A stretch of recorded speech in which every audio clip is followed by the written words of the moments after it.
Count the Stars라는 제목으로 같이 말씀을 함께 묵상하겠습니다. 별들을 세어보아라 이런 뜻이겠습니다. Count 해봐라, the stars, 수많은 별들을 세어봐라. 우리나라 성경의 말씀으로는 무별을 세봐라 이렇게 되어 있습니다. 무별들, 그러니까 헤아릴 수 없는 수많은 별, 우리 한글로 표현하면 무별 이렇게 표현한 겁니다. 무별을 세어봐라. 14장의 말씀을 우리가 좀 상기하며 같이 좀 이렇게 떠올리면서 진행을 하면 좀 좋겠습니다. 자신도 모르게 너무 큰 일을 행하고 너무 큰 성과를 거두게 될 때 모름지기 그 사람에게는 기쁨, 흥분, 물론 당연하겠죠. 자기의 원래 능력보다 더한 성과를 냈을 때 깜짝 놀라겠죠. 자기 자신이. 예, 그렇겠죠. 그리고 분에 넘치는 칭찬을 받고 격려를 받고 잘한다 하고 이런 박수와 갈채를 받으면 사람이 얼마나 기쁘고 황홀하겠어요. 그런데 실제로 그런 사람들에게 일어나는 그 심리적인 어떤 그 내용들은 기쁨이나 또 어떤 감격이나 이런 것보다는 오히려 상반되는 두려움이 생긴다 합니다. 이런 현상은 열정적인 신앙을 가지고 있는 성도들에게 나타나는 하나의 독특한 영적인 괴리감의 일종인데, 자연 세계에 속한 평범한 성도가 어느 순간 영적으로 충만해져서, 소위 성령 충만해져서 자신이 맨정신으로서는 절대로 할 수 없는 영역의 일을 해내고 난 뒤 다시 본연의 모습으로 돌아왔을 때 생기는 일종의 영적인 현상입니다. 괴리감. 예를 들자면은 그 왜 우리 유명한 사건 있잖아요. 갈멜산 위에서 영적으로 대결했던, 그래서 승리했던 엘리야 선지자, 바알 선지자와 아세라 선지자, 소위 거짓 선지자 850명과 예배로 맞짱 떠서 너희들의 예배에 하나님이 응답하시는지, 내가 드리는 예배에 내가 믿는 하나님이 응답하시는지. 그래서 이제 제단을 만들어 놓고 제물을 올려 놓고, 그래서 먼저 이제 엘리야가 너희들이 먼저 한번 예배를 드려봐라 했더니 아침 일찍에서부터 정오를 지나고 언제 저녁이 되고 해가 질 때까지 그들이 정말 온 힘을 다해서 자기들이 할 수 있는 모든 재주를 총동원하고 그렇게 하면서 푸닥거리를 하고, 나중에는 안 되니까 막 격분해가지고 칼을 끄집어내어서 자기 몸을 그렇게 상처를 내고 피를 쏟으면서까지 푸닥거리를 했는데도 자기들이 믿는 바알이나 아세라는 응답을 안 했습니다. 그럴 때 피를 철철 흘리고 있는 그들 옆으로 다 물리치고, 그리고 드디어 우리의 주인공 엘리야가 등장해서 하나님의 살아계심을 만방에 드러내 보이시고, 그리고 무엇보다 저들의 농간에 놀아나고 있는 이스라엘 백성들 앞에 과연 누가 참신인지, 과연 누가 진짜로 살아계신 하나님이신지를 하나님 드러내 보여달라고. 그러니 이 기도가 하나님의 뜻에 합당하고 부합한 기도였기 때문에 하나님이 엘리야의 기도에 응답하신 줄로 믿습니다. 그래서 소위 사실은 제물에다가 물까지 끼얹어서 완전히 축축하게 다 젖어 있는 그 제단과 제물 위에 하나님께서 강력한 불로 임재하셔서 응답을 해주셨던 장면입니다. 그리고 이제 그 일로 인해서 혼비백산에서 난리가 났을 때 엘리야가 칼을 끄집어내어서 이때까지 여호와 하나님의 백성들을 미혹하고 또 죄악되고 우상의 삶으로 이끌었던 그 거짓 선지자들의 목을 다 베어서 850명의 거짓 선지자들을 그렇게 제거하는 일을 감행하지요. 엄청난 일에 쓰임을 받은 것입니다, 엘리야가.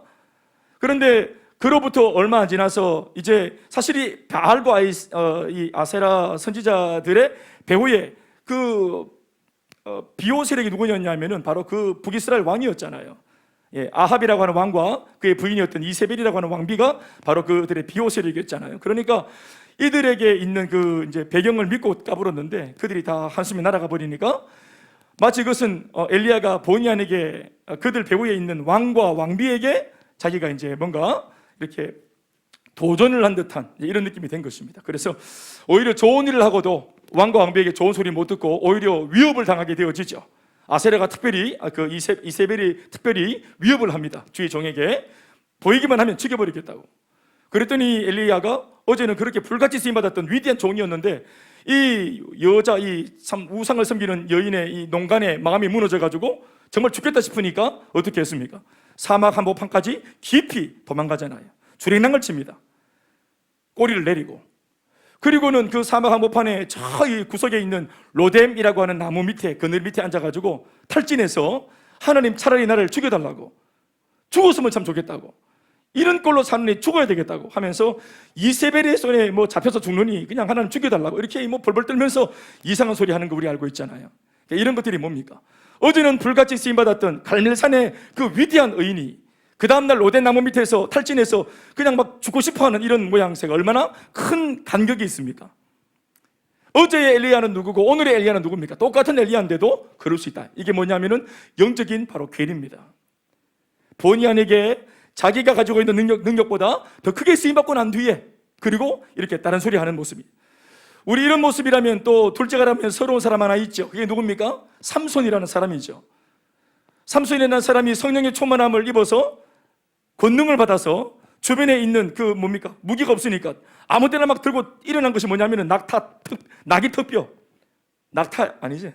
낙이 턱뼈. 이 턱뼈를 들고는 1000명이 가까운 블레셋 병사들을 다 쥐어박아서 다 전멸시켜 버리잖아요.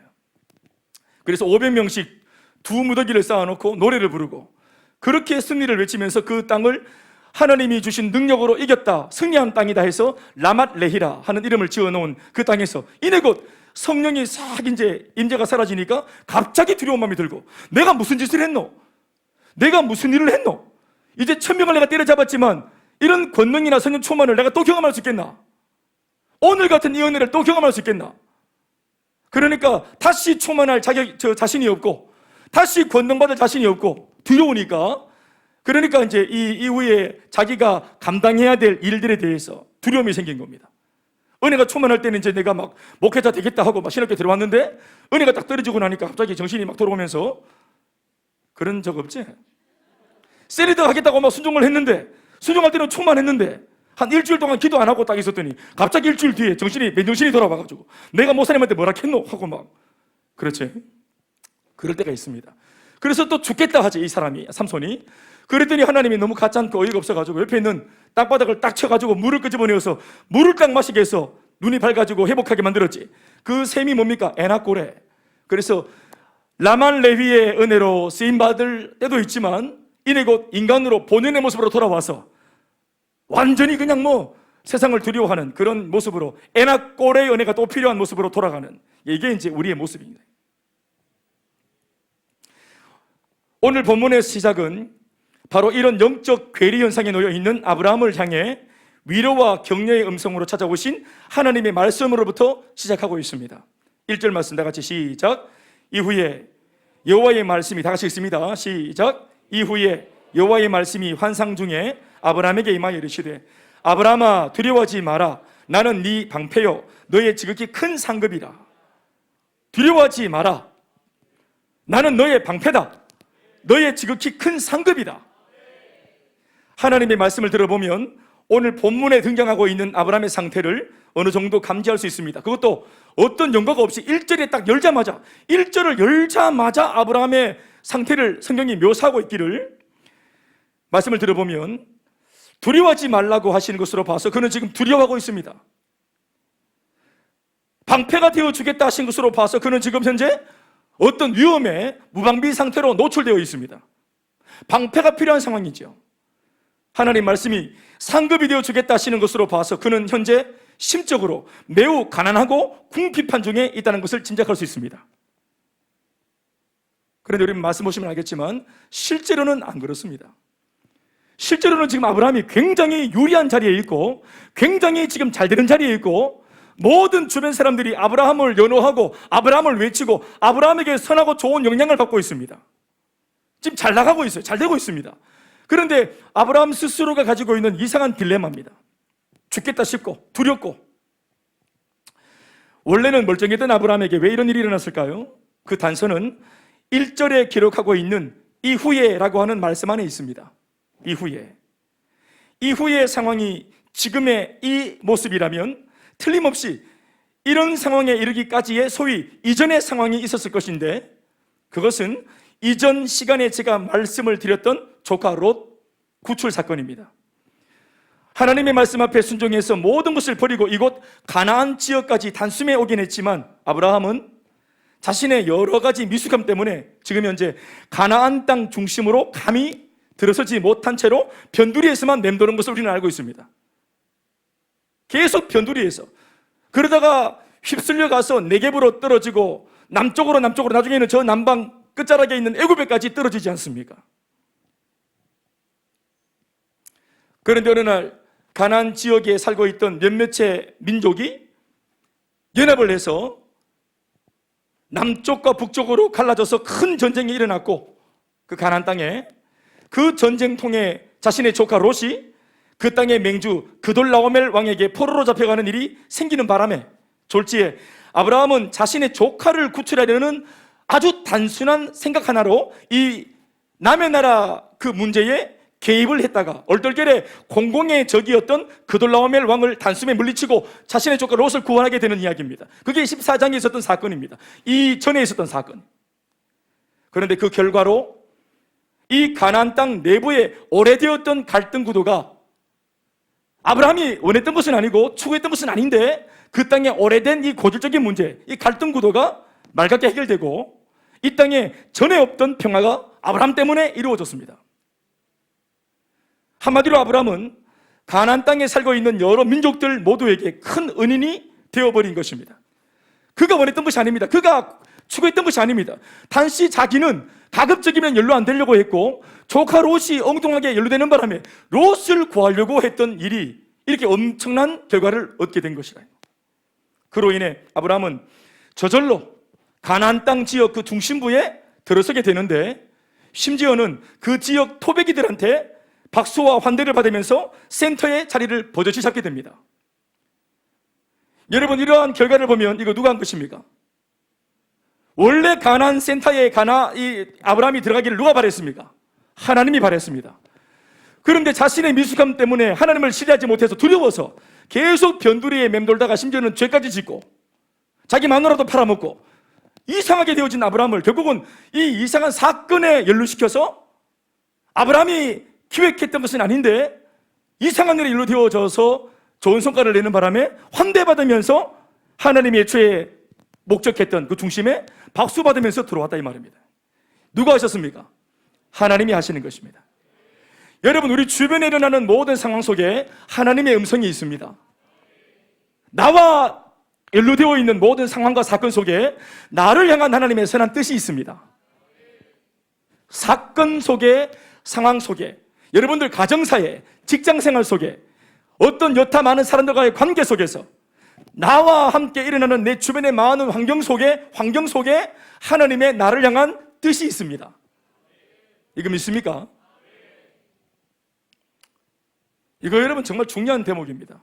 환경 속에서, 상황 속에서 막 벌어지는 어떤 상황 속에서, 상황이 막 벌어진다는 것은 내 눈이 거기 뺏긴 거고 생각이 뺏겼고 감정도 뺏긴 거예요. 근데 그런 중심에 거기는 목사도 없어.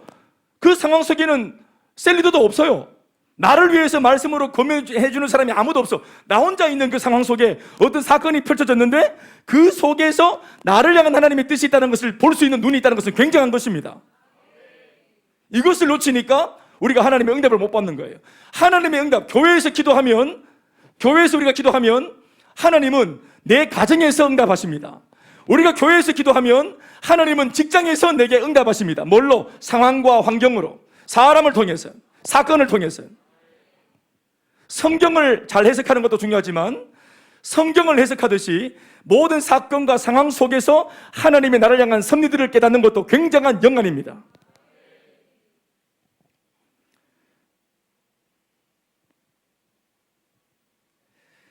이 모든 것은 다름 아닌 아브라함의 하나님이 그를 위해서 행하신 일입니다. 아브라함을 가나안 중심에, 그것도 그들 모두에게 가장 영향력 있는 사람으로 불러 세우려고 하신 하나님이 그를 위해, 또 하나님의 나라를 위해 하나님이 직접 행하신 일이었습니다. 그러나 이 과정에서 분에 넘치는 모습으로 쓰임을 받는 통에 정작 현실로 돌아온 아브라함은 영적인 괴리감으로 인해 두려워하고 있었던 겁니다. 그게 사람입니다. 그런 아브라함에게 하나님께서는 아무것도, 또 어떤 사람도 절대로 두 번 다시 두려워하지 말라고 오늘 1절 말씀에 말씀으로 찾아왔습니다. 사랑하는 여러분, 아브라함에게는 이제 시작입니다. 아브라함의 신앙의 본격적인 이제 이 출발은 지금부터, 이 14장의 이 사건부터 출발입니다. 어제 그 롯을 구출했던 사건은 아브라함 인생에 거의 최초로 일어난 승리의 사건이자 이기는 경험이었을 것입니다. 승리의 사건, 이기는 경험. 이제까지 아브라함은 안 그랬습니다. 성경도 그것을 기꺼이 고발해 놓고 있지 않습니까? 하나님을 믿고 가는 듯 하다가도 한순간 자기 앞에 기근이 찾아오자 고민 한번, 기도 한번 하지 않고 슬그머니 하나님의 인도에서 벗어나서 네겝으로, 남방으로 비껴나가는 아브라함을 우리는 이미 알고 있습니다. 또 거기서 한술 더 떠서 이방지사 신앙을 저버린 거 제대로 한번 놀아보자고 애굽까지 들어갔다가 한 사건 속에서 자신의 아내까지 팔아먹으려 했던 그 몰상식한 모습의 아브라함도 우리는 이미 알고 있습니다. 이제껏 아브라함은 지고 살았습니다. 유혹이 오거나 시험이 오거나 고난이 오면은 돌파할 줄 몰랐습니다. 그러나 지금부터는 달라집니다. 조카의 생명을 구하기 위해서 자신의 생명을 걸 줄 아는 아브라함으로 이미 그는 자신도 모르게 변화되고 있습니다.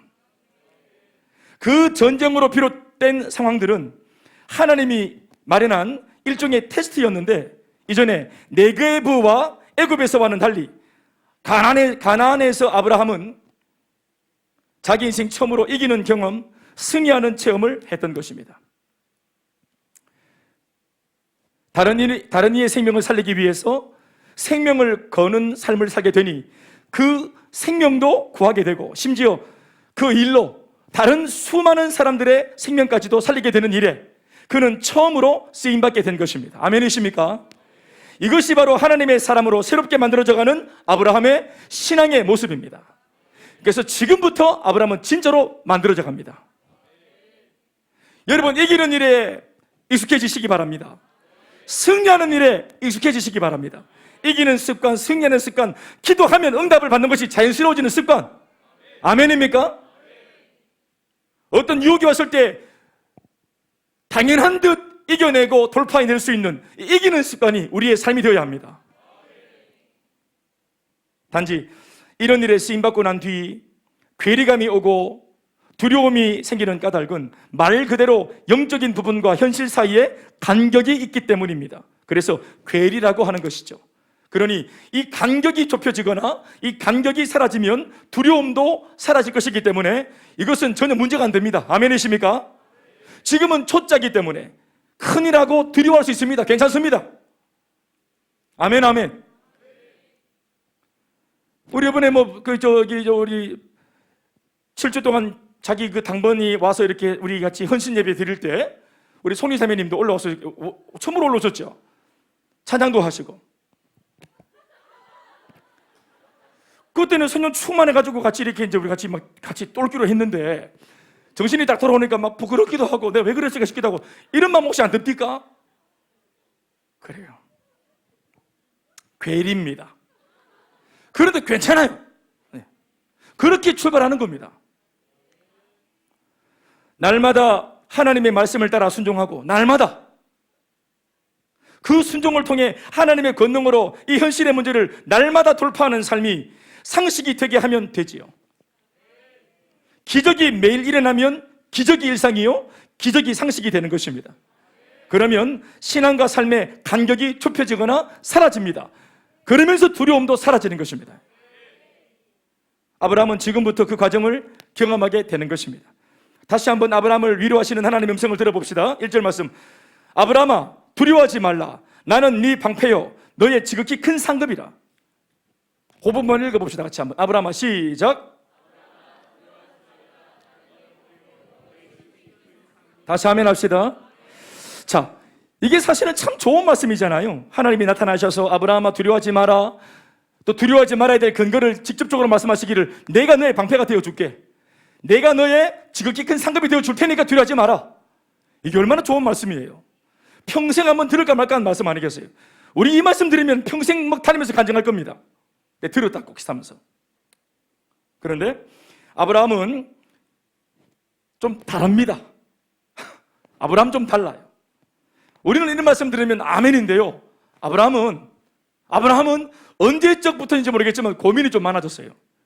요 사건 전에는 하나님이 말씀하시면 못 알아듣지만 일단 아멘하고 막 갑니다. 가라 하면은 보따리 딱 쏘고 네 하고 막 갑니다.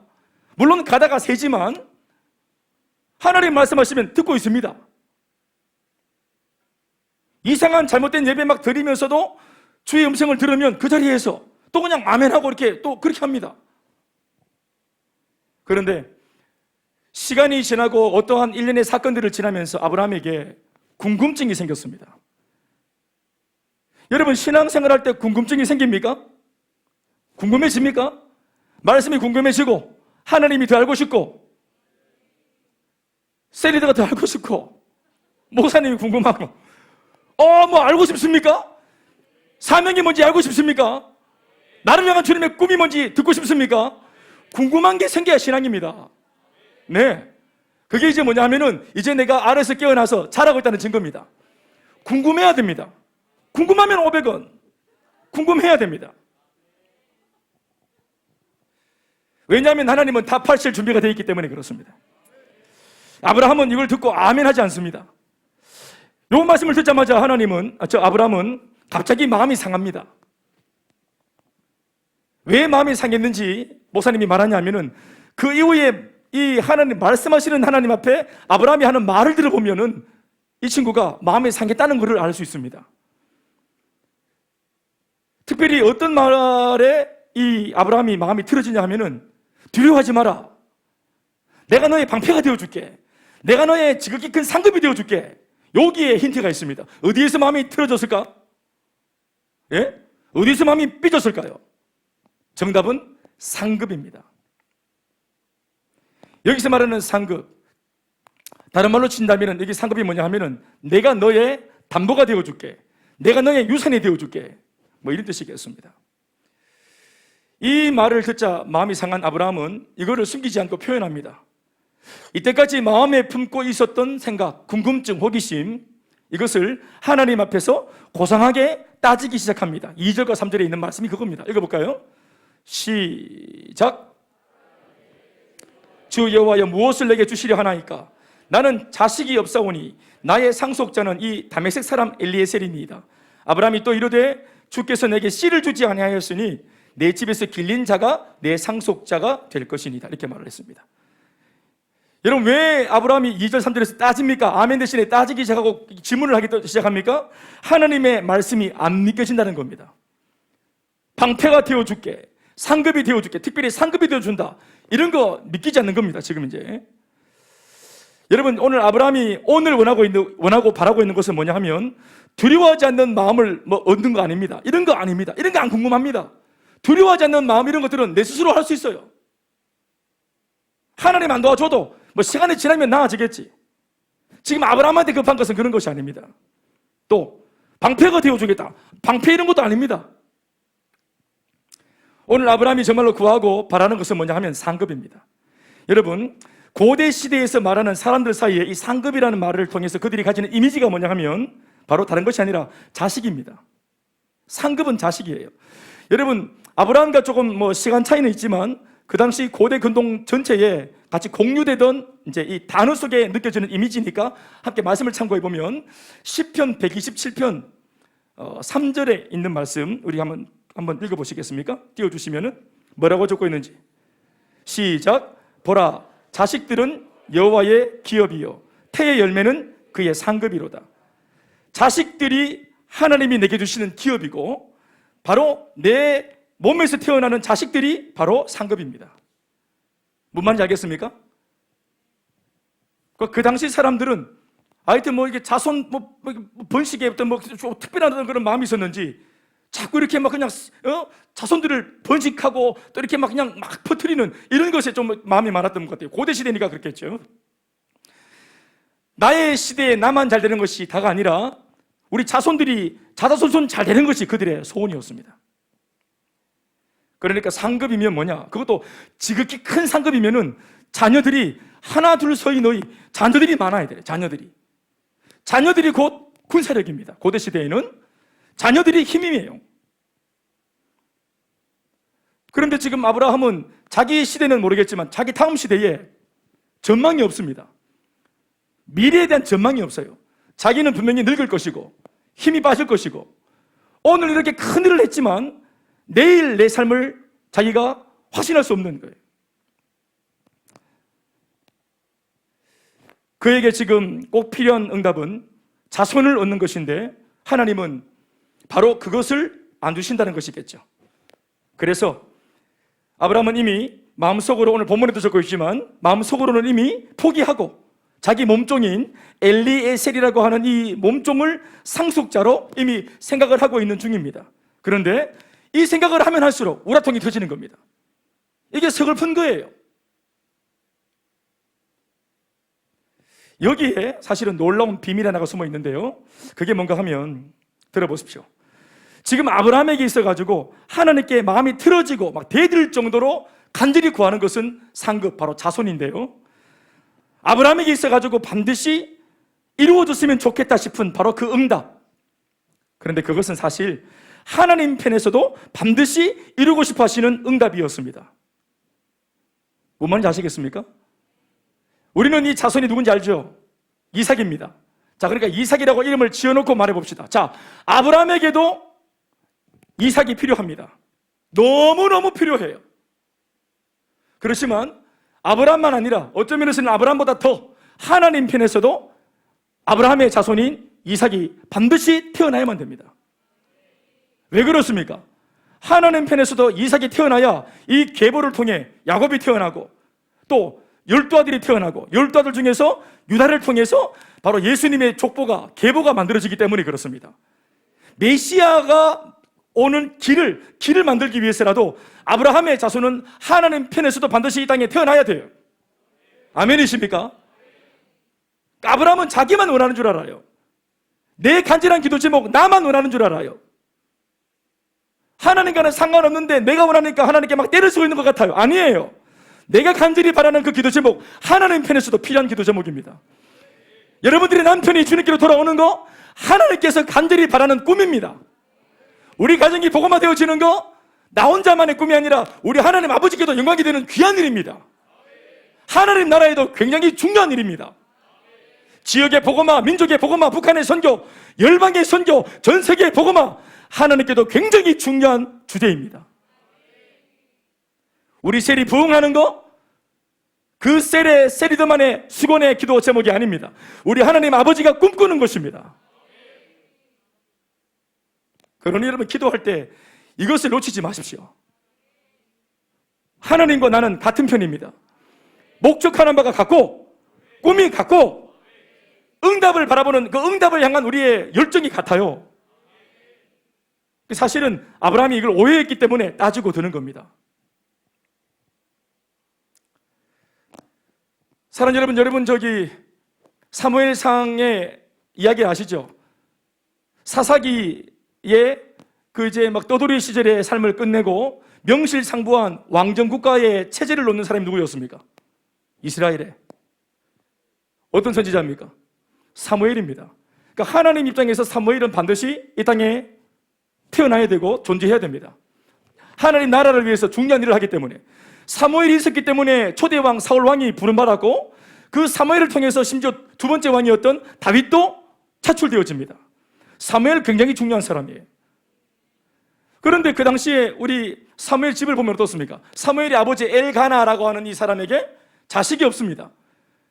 자기의 조강지처는 한나고, 그리고 자기가 두 번째 부인을 뒀는데 브닌나라고 하는 부인입니다. 브닌나. 이 브닌나가 원래는 자기 형님을 잘 따랐습니다. 한나 언니 이러면서. 그런데 어느 날 자기가 덜컥 아기를 낳았어요. 그러니까 둘째 부인이 아기를 낳으면서 그때부터 자신의 그 언니, 형님을 무시하는 겁니다. 조강지처 무시하고 완전히 이 남편을 자기 남편 삼으려고 이제 막 그냥 힘을 주는 거죠.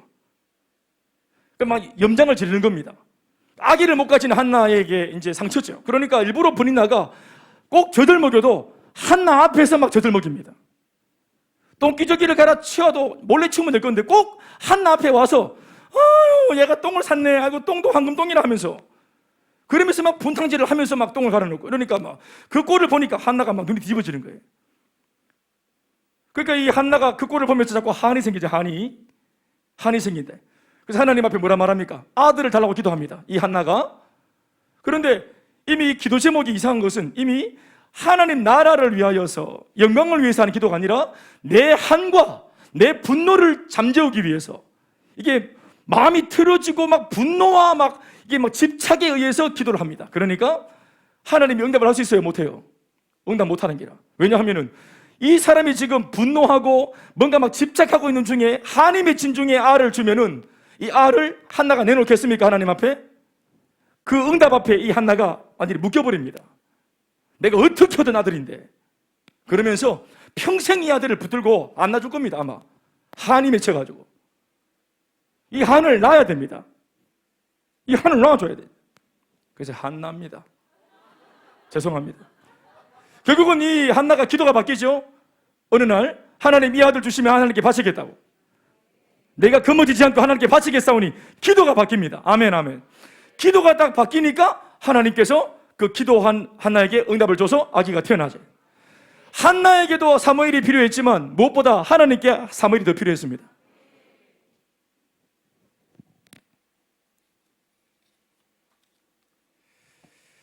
이렇게 해서 이제 아브라함이 하나님 앞에 오해해서 이렇게 질문을 던질 때 바로 이때 하나님께서 속상해하지 않고 뭔가 잘 모르고 있는 이 아브라함을 깨우치게 하시기 위해서 어떻게 하십니까? 이제 깜깜한 칠흑같이 어두운 사막 한복판으로 이 아브라함을 이끌고 데리고 갔습니다. 그리고 깜깜한 사막 한복판에 이 아브라함을 딱 세우고 나서는 어떻게 말합니까? 오늘 말씀 읽어보십시다. 5절 말씀 시작. 그를 이끌고 밖으로 나가 이르시되 하늘을 우러러 무뼈를 셀 수 있나 보라. 또 그에게 이르시되 네 자손이 이와 같으리라. 아멘 아멘. 그냥 말씀만 해도 될 것 같은데 그렇게 하지 않고 직접 그 장막에서 나오게 해서 칠흑같이 어두운 그 사막의 한복판에 세워놓고 깜깜한 밤하늘에 별을 보게 하셨습니다. 고개를 들어라, 하늘을 봐라. 수많은 별이 눈에 들어옵니다. 평소에 별 볼 일이 있겠습니까?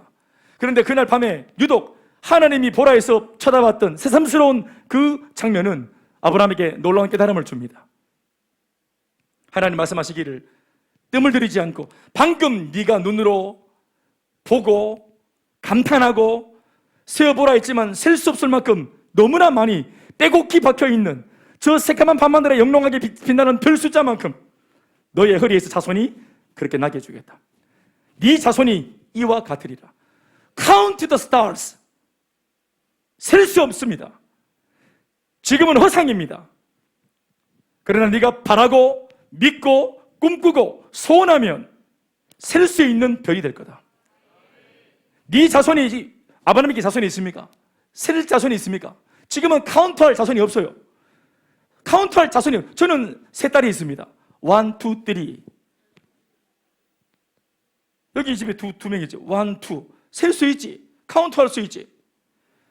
그런데 아직 아무것도 없는데도 이 자손을 별을 세듯이 셀 수 있다고 하나님은 말씀하십니다.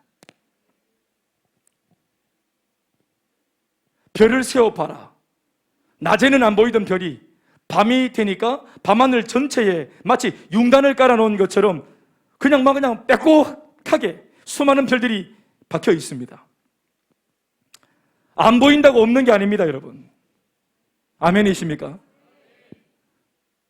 하나님의 말씀을 믿고 새로운 말씀과 믿음에 입각한 눈으로 바라보면 보이기 시작합니다. 믿음은 바라는 것들의 실상이고 보이지 않는 것들의 증거라 있습니다. 믿음이 없으면 허상입니다. 안 보입니다. 내 미래도 깜깜합니다. 믿음이 없으면 이 정도의 스펙으로, 이 정도의 성적으로, 이 정도의 인물로 기독교 그렇게 해가 딱 보면 압니다. 이때까지 살아왔던 패턴들, 지금 살고 있는 모습들, 이런 걸 봤을 때 미래를 그렇게 제대로 그냥 아름답게 긍정적으로 전망하기 어려운 사람도 있습니다. 인간적으로는. 그러나 변수가 뭡니까? 예수 믿는 사람한테 변수가 뭡니까? 하나님이 개입하시면 이야기가 완전히 달라집니다. 절대로 과거부터 현재까지의 모습을 보고 현재로부터 미래의 모습을 그거에 근거해서 미래를 절대로 예단할 수 없습니다. 하나님이 응답하시고 소위 기적이 일어나면 아무것도 없는 밤하늘에 헤아릴 수 없을 만큼의 별처럼 풍성한 은혜가 우리 삶의 열매로 만들어집니다. 고등학교 1학년 때 선생님, 영어 선생님입니다. 담임 선생님. 대학 시절 만났습니다. 길에, 남부전시장에서 길에 가다가 제가 먼저 알아봤습니다. 선생님, 김영년 선생님 인사했더니 누구지 하더라고. 제자들이 많으니까. 접니다. 그래, 그거 참 누군지. 깍지, 김대현입니다. 깍지 아세요? 깍지 이렇게. 우리 영어 시간에 수업, 숙제 안 해오면 깍지를 꼈습니다. 엎드려 뻗쳐 하는데 깍지를 끼고 엎드려 뻗쳐 합니다. 전교에서 깍지를 제가 하여튼 랭킹으로 잘 했습니다. 공부를 잘하고 성적이 좋아야 되는데 그게 아니고 벌을 잘 받았다 이 말입니다. 잘 버팁니다. 악으로 깡으로. 굽히지 않습니다. 쓰러지고 이런 거 쉬는 소리 이렇게 내면 지는 거니까. 끝까지 버티고. 그리고 선생님이 잘 버티는 애들은 따로 불러서 새우튀기를 시킵니다. 새우튀기. 그러면 새우튀기가 뭐냐 하면 엎드린 채로 하면 이렇게 엎드려서 지금은 도저히 못하겠는데 그것도 해냅니다. 제가. 그 어렵다는 걸 제가 한다. 어떤 이들은 하는 말이 그거 할 정신으로 공부하겠다. 그거 할 정신으로 엑셀 사이즈 그거 문제 풀어오겠다. 그리고 벌떡 일어나서 또 인사하고 딱 들어가 버리게. 깍지 잘 꼈습니다. 깍지 김대현. 그리고 깍지 김대현 아시더라고 그분이. 그래 김대현이 뭐하노? 전도사입니다. 걔가 웃겠다. 네가 전도사가 이렇게 말씀하시더라고. 그러면서 시끄러운 소리 이상 소리 하지 말고 나랑 대포 한잔 하자 이렇게 하시더라고. 근데 진짜로 전도사인데 미래가 안 보였나 봐요.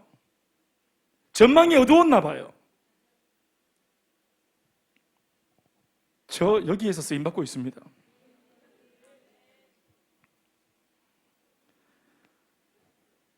주님이 개입하시는 인생 잘 될 줄로 믿습니다. 백수입니까? 기도하는 백수 미래가 달라질 겁니다. 재수합니까?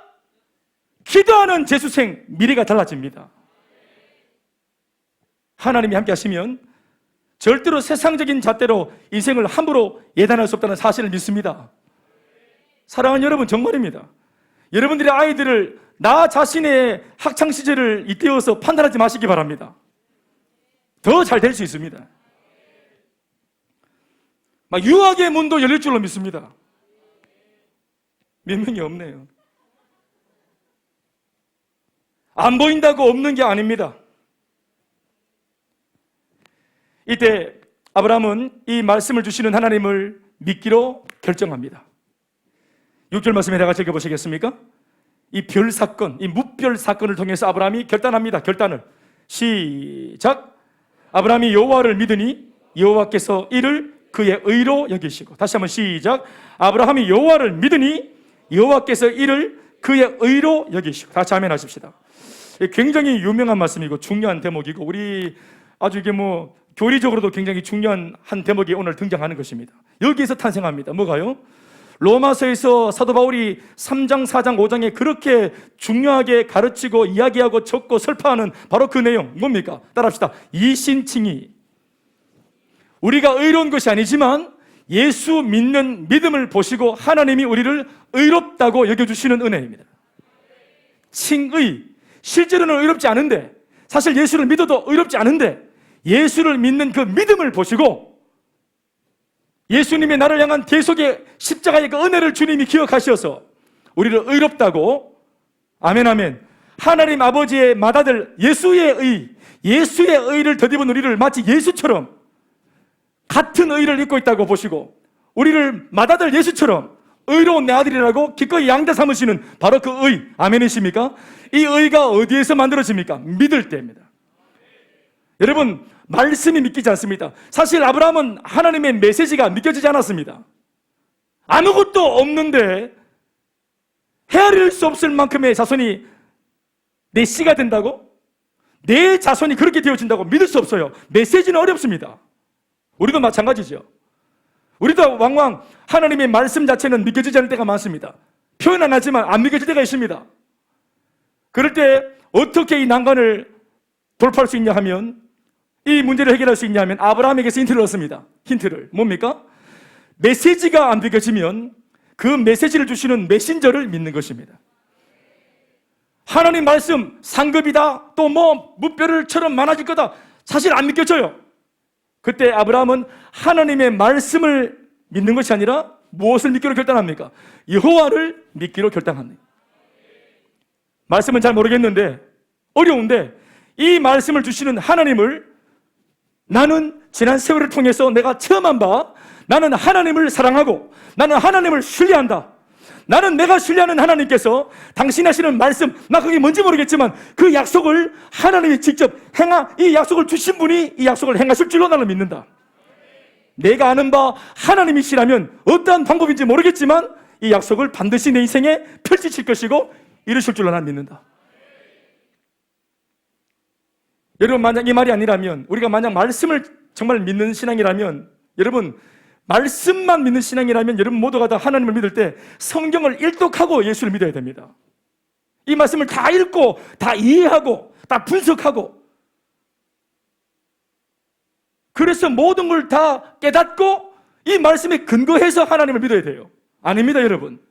우리 100% 몰라도 예수를 영접해도, 아멘이십니까? 영접하는 자 곧 그 이름을 믿는 자들에게는 하나님의 자녀가 되는 권세를 주셨다 했습니다. 성경을 일독하고 자녀의 권세를 주는 것이 아닙니다. 몰라도 됩니다. 무지도 됩니다. 일단은 여러분 하나님의 의를 덧입고 그 다음부터 알아가면 되는 것이에요. 아멘이십니까? 아브라함이 여호와를 믿으니 여호와께서 이가 뭐냐 하면은 믿는 것입니다. 여호와께서 아브라함의 이 믿음을 바로 그의 의로 여기셨다. 사랑하는 여러분, 믿음으로 의롭게 되어지는 이 신앙이 아브라함의 전체 성장 과정에서 매우 중요한 부분이기 때문에 하나님이 이 사건을 통해서 그가 하나님을 믿는 이 믿음을 부각시키면서 이 믿음 때문에 일어나는 의에 대해서 일부러 말씀을 주신 것입니다. 이게 여러분 아브라함의 신앙의 과정, 그 여정에서 반드시 필요한 여정입니다. 아멘입니까? 이게 뭐 또 성경 공부가 될지 모르겠지만 잠시만 들어보십시오. 자, 우리 몇 주 전에 박종범 목사님께서 오셔가지고 설교하실 때 신앙의 서정, 구원의 서정에 대해서 말씀하셨습니다. 구원은 이렇게 쭉 이루어지는 이런 서정이 있어요. 서정이. 그게 뭐냐면은 우리가 믿는 우리 교단의 교리가 구원의 서정 9가지 서정이란 말입니다. 우리가 구원이 이렇게 9가지 여정을 거치면서 구원이 완성되어지는 것이라. 첫 번째가 뭐냐면 소명, 두 번째가 뭐냐면은 중생, 세 번째가 뭐냐면은 회심, 네 번째가 뭐냐면은 신앙, 다섯 번째가 뭐냐면은 칭의. 이렇게 의롭게 되어진 이 사람을, 의로워진 예수의 의를 덧입은 이 사람을 하나님이 내 아들로 양자를 삼으시고, 여섯 번째 양자를 삼으시고, 아멘 아멘. 그리고 내가 하나님의 자녀가 되고 양자가 되었기 때문에 이제는 하나님처럼 거룩에 힘써야 된다. 그래서 성화의 삶을 추구하는 겁니다. 거룩해져서 아들 되는 게 아니고 아들이기 때문에 거룩해져야 되는 것이라. 믿습니까? 그러나 이 거룩한 삶은 내 힘으로 안 되니까 성령이 우리를 견인해서 거룩한 삶으로 인도해 주십니다. 그래서 그 다음엔 견인. 그래서 이 견인으로 평생 성령을 쫓아 살다가 거룩을 추구하고 살고 예수를 닮기 힘쓰다가 결국은 우리가 죽어서 천국 갔을 때 그 부활체의 몸으로 거듭나면서 천국 갔을 때 우리가 영화가 되는 겁니다. 그래서 소명, 중생, 회심, 신앙, 칭의, 양자, 그리고 성화, 견인, 영화, 이 9가지 구원의 서정이라는 것입니다. 제가 왜 하냐면 그분이 너무 잘난 척 하셔가지고 제가 해보는 겁니다. 나도 안다 이러면서. 이거 한 가지씩 제가 한번 나중에 제가 설교를 해서 한번 풀어드리겠습니다. 기대하시기 바랍니다. 사랑하는 여러분, 오늘 이 아브라함은 처음으로 하나님을 믿고 발탁되어서 부름받죠. 그게 소명입니다. 소명. 소명으로부터 하나님께 부름받아서 콜링 받아서 소위 한 사람의 신앙이 출발하는 겁니다. 그래서 오늘 중간은 다 뛰어넘고 일단은 오늘 어디까지 왔습니까? 칭의. 아멘 아멘. 아브라함 한 사람의 생애 속에 이 9가지 내용들이 다 들어있습니다. 이게 굉장히 중요한 부분입니다. 여러분 로마서 3장 28절 말씀을 읽어보시겠습니다. 시작. 그러므로 사람이 의롭다 하심을 얻는 것은 율법의 행위에 있지 않고 믿음으로 되는 줄 우리가 인정한다. 아멘이십니까? 옆에 사람 예수 믿는 사람입니다. 의인입니다. 예수의 의를 입은 사람입니다. 아멘이십니까? 의인이 되었기 때문에 이제 의인이 된 채로 죄를 지으면 죄가 만족이 안 될 겁니다. 목사님 저는 예수 믿고 죄를 좀 지어봤는데 죄가 땡기던데요, 맞던데요. 이상한 사람입니다. 예수 믿고 의인이 되었다. 의롭게 되었어요. 내가 의롭게 되었는데 사람이 살면서 유혹받으니까 죄를 지을 수 있고 실수할 수 있지만 그렇게 하면은 성령이 내 속에서 내 의가, 내 안에 있는 예수의 의가, 그 불의가 들어왔을 때, 내가 불의랑 타협을 했을 때 내 속에 있는 의가 못 견딥니다. 의가 신호를 주고 마음이 불편하고 부담이 되어지고 양심의 가책이 일어나고. 아멘이십니까? 그래서 한 번은 실수할 수 있지만 이 실수를 모른 척하고 계속 진도를 뺄 수가 없어요. 주 예수의 사람은 그럴 수가 없습니다. 반드시 회개하고 돌이킬 수밖에 없습니다. 아멘이십니까? 이게 이 의를 입은 사람의 삶의 장점입니다. 내 안에 있는 의가, 영적인 센스가 반드시 작동합니다. 아멘이십니까? 이게 오작동을 일으킨다. 여러분, 그 사람 지금 성령에서 굉장히 멀어진 사람이에요. 은혜에서 굉장히 많이 멀어진 사람입니다. 죄를 지어도 가책이 없고 반복되고 회개해도 눈물이 없고 내 속에 의가 완전히 죽어진 거예요. 로마서 4장 3절 말씀, 5절 말씀 읽어보시겠습니다. 같이 시작. 성경이 무엇을 말하느냐? 아브라함이 하나님을 믿으며. 자, 이것이 로마서 쓴 바울이 오늘 우리가 읽고 있는 이 15장, 창세기 15장의 아브라함에 대해서 바울이 수천 년 뒤에 바울이 이것을 지금 해석하는 겁니다. 이 믿음을. 아브라함이 하나님을 믿음에 그것이 그에게 의로 여겨진 바 되었느니라. 아멘이십니까? 5절도 시작. 이를 아니할지라도 경건하지 아니한 자를 의롭다고 말씀하시는 이를 하나님을 믿는 자에게는 그의 믿음을 의로 여기신다. 아멘이십니까? 마지막입니다. 로마서 4장 18절로 22절 보시면 오늘 이 15장에 있는 아브라함의 이 믿음을 굉장히 구체적으로 바울이 해석합니다. 잘 보십시오. 18절부터 시작. 아브라함이 바랄 수 없는 중에 바라고 믿었으니 이는 네 후손이 이가 되리라 하신 말씀대로 많은 민족의 조상이 되게 하려 하십니다. 자, 아멘이십니까? 자, 오늘 이 밤 사막에서 하늘을 보고 Count the stars라고 말씀하시는 그 하나님의 말씀은 좀 어려운 말씀이었지만, 안 믿겨졌지만 이 말씀을 하시는 하나님을 나는 믿기로 결정했어. 그날 아브라함은 하나님 믿기로 결정했어요. 이 믿음이 어떤 믿음이었나요? 그냥 무대보라 믿은 것입니까? 바울의 해석에 의하면 그게 아니고 어떤 믿음입니까? 이 아브라함의 믿음이, 따라합시다. 바랄 수 없는 중에 바라고 믿은 믿음. 바랄 수 없는 중에 바라고 믿을 수 없는 중에 믿은 믿음입니다. 이게 건덕지가 없어요. 비빌 언덕이 없어요. 가능성이 전혀 없어요. 그런데 가능성이 없고 바랄 수 없고 다 끝났고 아무것도 없는데 믿는 겁니다. 그런데 여러분, 말장난 같지만 이게 믿음이에요. 또 왜 믿습니까? 언제 믿습니까? 안 믿겨질 때 믿는 겁니다. 왜 믿습니까? 안 믿겨지니까 믿는 겁니다.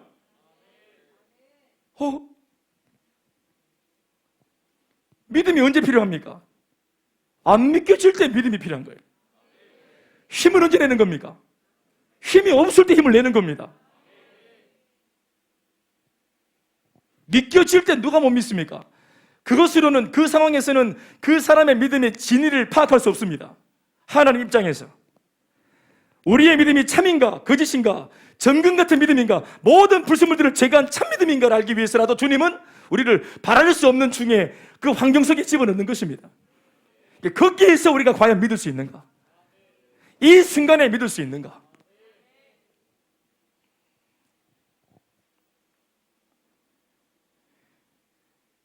교회에서 보면 우리가 사역을 할 때 이 믿음이 필요한 것은, 사역자에게 이 믿음이 필요한 것은 가정의 문제를 가지고 옵니다.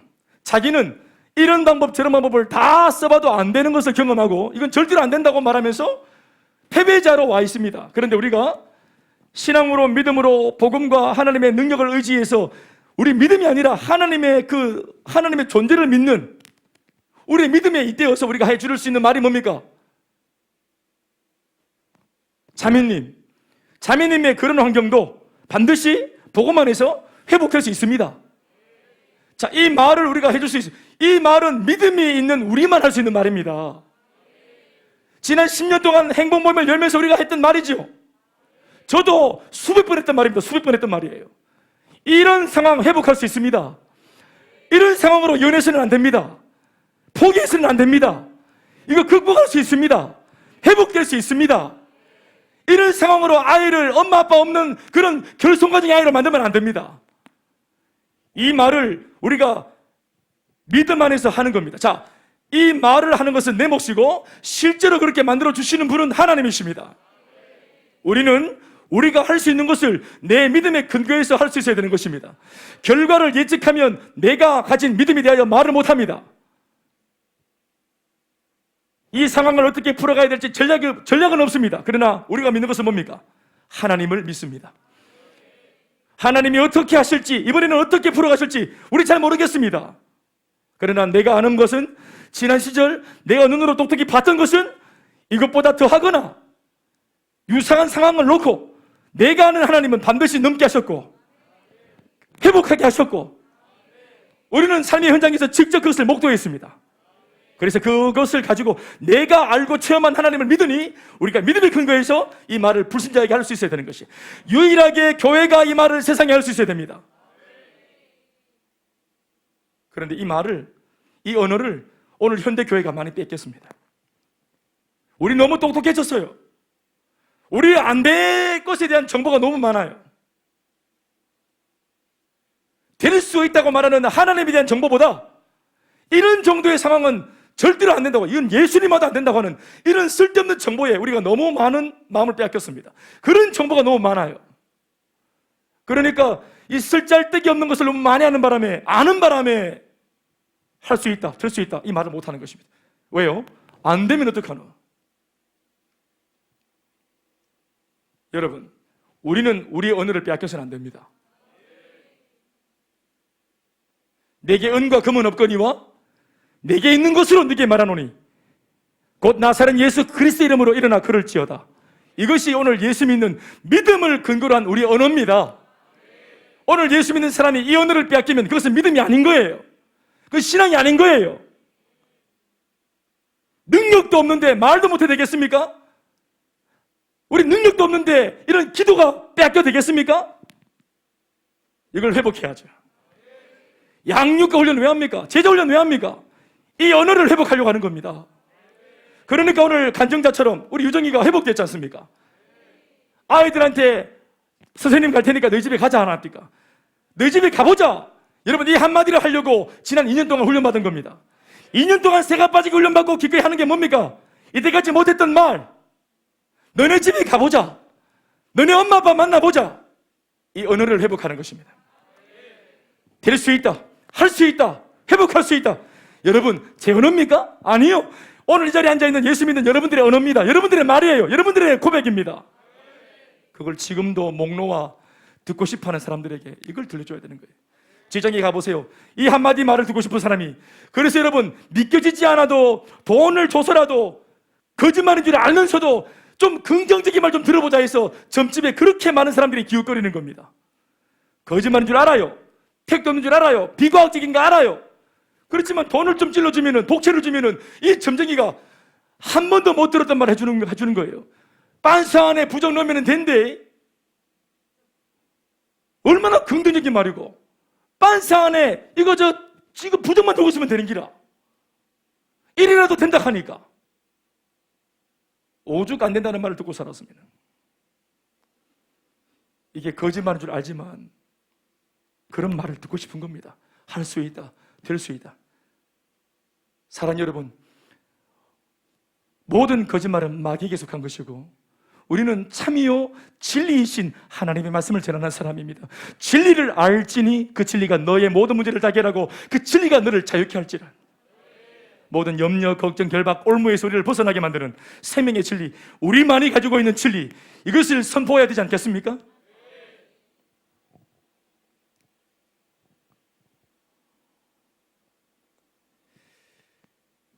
아브라함이 바랄 수 없는 중에 바라고 믿었다는 거예요. 바울은 그것을 그렇게 평가했어요. 또 19절 말씀에 바울의 평가를 들어보십시다. 시작. 그가 100세나 되어 자기 몸이 죽은 것 같고 자기 마누라 사라의 태가 죽은 것 같음을 알고도 믿음이 약해지지 아니하고, 알고도, 가능성이 없는 것을 알고도 알고도 믿음이 약해지지 않았다 이 말이에요. 내 눈에 보이는 거 믿지 않습니다. 상황 믿지 않습니다. 사람들의 말 믿지 않습니다. 내 기억 믿지 않습니다. 나는 오랫동안 안 되었으니까 난 늘 그런 놈이야. 나 실패자잖아. 내가 뭘 하겠어? 실패했던 내 기억 믿지 마십시오.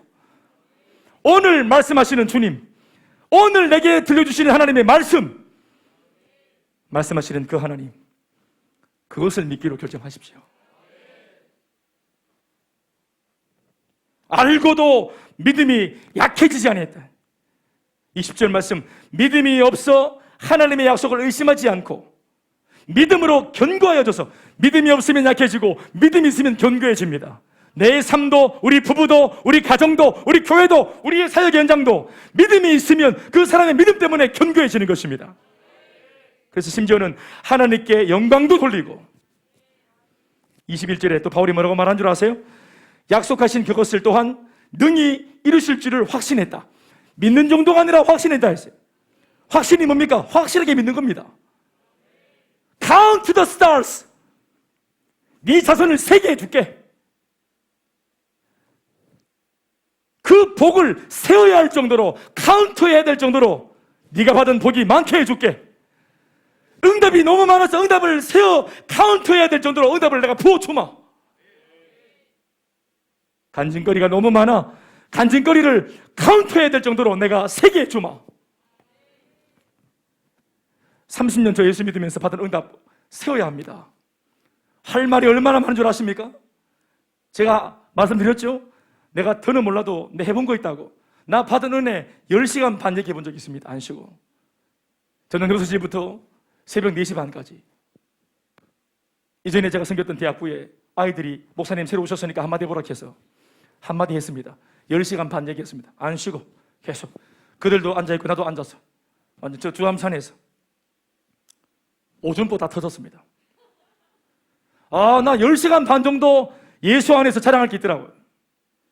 나 지금 실제입니다. 제가 10시간 반 정도 입에 거품 물고 쉬지 않고 이것을 듣는 아이들이 울었다 웃었다 하면서 10시간 반 자랑할 게 있더라고요. 제가 더 알아있으면 더 했을지도 몰라요. 그러니 이런 설교 1시간 반쯤이야. 9시간 남았잖아요. 여러분들에게 하나님이 대하여, 내 받은 은혜에 대하여, 내가 경험한 주님에 대하여 사랑하는 여러분, 우리가 얼만큼 말할 것이 있습니까? 여러분 카운트할 것이 있어야 됩니다. 예.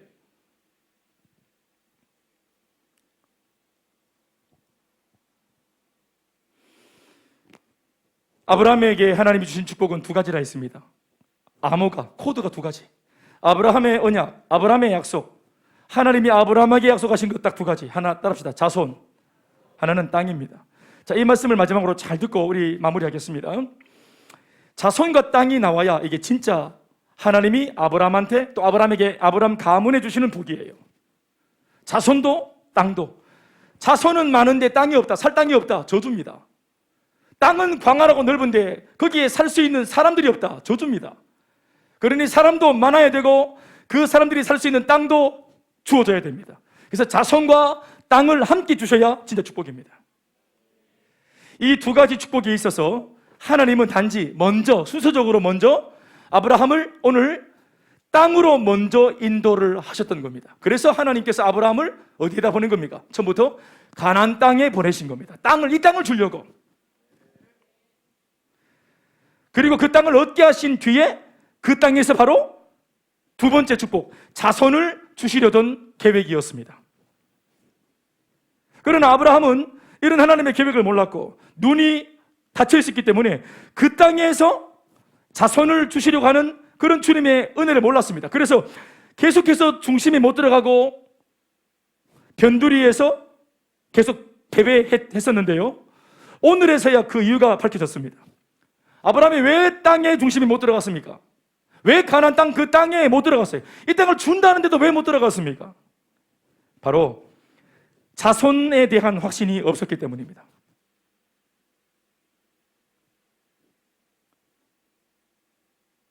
그러니까 이 땅을 갖는 것 자체가, 아무리 주님이 준다 해도 이 땅을 갖는 것 자체가 아브라함에게는 무의미했던 것입니다. 이 땅을 누릴 사람이 없으니까, 자식이 없으니까.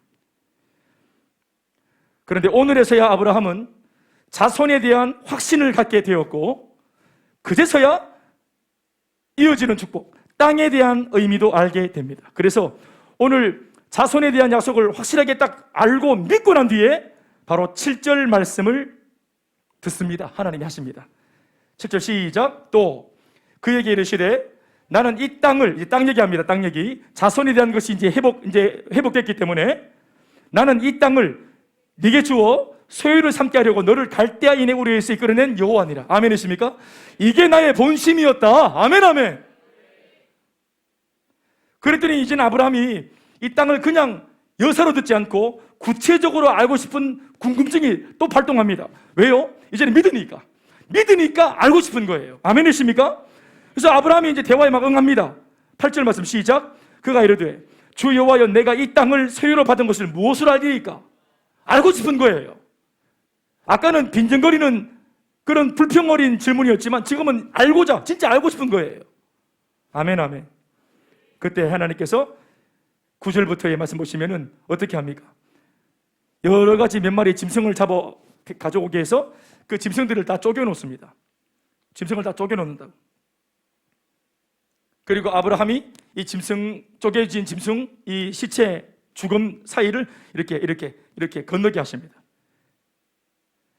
그러니까 아브라함이 먼저 이제 짐승을 벌려놓고 딱 있는데, 이게 뭐냐 하면은 고대 시대에 A란 사람과 B란 사람이, 혹은 A란 족속과 B란 족속이 서로 간에 중요한 약속을 하고 어떤 거래를 할 때 거기에 대한 약속을, 언약을 체결하기 위해서 했던 언약 체결의 행동입니다.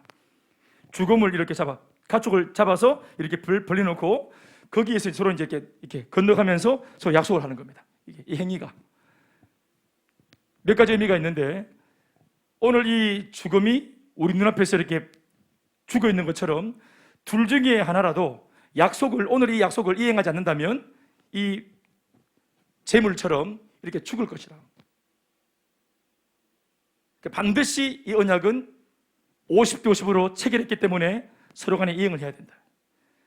그래서 아브라함이 어떻게 알겠냐고, 하나님이 땅을 주겠다, 자손을 주겠다, 어떻게 할 내가 믿겠냐고 했더니 하나님께서 어떻게 하셨냐면은 내가 약속해 줄게. 너희들의 그 인간들의 방식으로 내가 약속해 줄게. 그래서 재물을 다 가져와서 다 벌려놔라. 그 아브라함이 이제 하나님의 음성을 기다리고 있는데 솔개가 날아와가지고 이 죽음을 쪼아 먹으려고 날아올 때 이걸 솔개를 훑어보냅니다. 쫓아보내고. 해가 질 즈음에 되어서야 하나님께서 어떻게 하시냐면은 타오르는 불로 이 재물 사이를 찾아오셔서 쪼개진 재물 사이 중심을 이 불이 지나갑니다. 찢으면서. 그래서 불로 하나님이 언약을 체결해 주십니다. 아멘이십니까? 이것이 뭐냐면 바로 번제입니다. 예배를 통해서, 아브라함은 예배를 드린 것이 아니지만 하나님은 이것을 예배로 받으시고 예배를 통해서 하나님께서 이 사랑하는 성도와 하나님 사이에 언약을 체결하시는 것이라. 그리고 반드시 내가 오늘 한 이 약속을 네게 이행하겠다. 두려워하지 마라. 그래서 1절 말씀으로 돌아가면 이러하니 너는 두려워하지 마라. 내가 너의 방패가 되어줄 것이고 내가 너의 지극히 큰 상급이 되어줄 것이다. 그리고 오늘 가진 이 나를 믿는 믿음의 의를 옷 입었으니까 이 의로운 삶을 앞으로 살아내라. 두 번 다시는 불의한 삶으로 돌아가지 마라. 그러면서 아브라함을 이제 믿음의 조상의 반절 위에 세우기까지 자라게 하고 성장을 시키시는 것입니다. 아멘이십니까? 하나님은 바쁘십니다. 아브라함에게 축복도 줘야 되고, 사람이 축복을 받으면 타락합니다. 기복적인 신앙이 됩니다. 그러나 하나님은 축복도 주시면서 아브라함으로부터 믿음도 자라게 만들어 주십니다. 믿음이 자라지 않는 축복은 의미가 없습니다. 하나님이 왜 응답을 주십니까? 우리에게 왜 하나님이 이렇게 축복을 주십니까? 그것은 축복 자체와 응답 자체로 만족하는 것이 아니라 응답과 축복을 주시는 하나님, 당신 자신을 우리가 주목해서 결국은 그 축복과 응답 때문에 내 불편한 것이 사라지는 것이 아니라 내 개인의 신앙이 이전보다, 응답과 축복을 받기 이전보다 하나님을 더 믿고 신뢰하고 내 안에 하나님을 믿는 그 믿음의 의가 더 두터워지게 만드는 것이 응답을 주시는 주님의 본심입니다. 기복적인 신앙이 되지 않도록 하나님이 우리에게 마음껏 응답을 줘도 우리가 응답에 함몰되지 않고 응답 너머에 주님을 바라볼 수 있는 눈을 뜬다면 하나님이 지금도 우리들에게 응답을 주시고 축복을 주시고 자손을 주시고 땅을 주실 것입니다. 그 은혜가 모두에게 일치 이름으로 축원합니다. 박수하시겠습니다.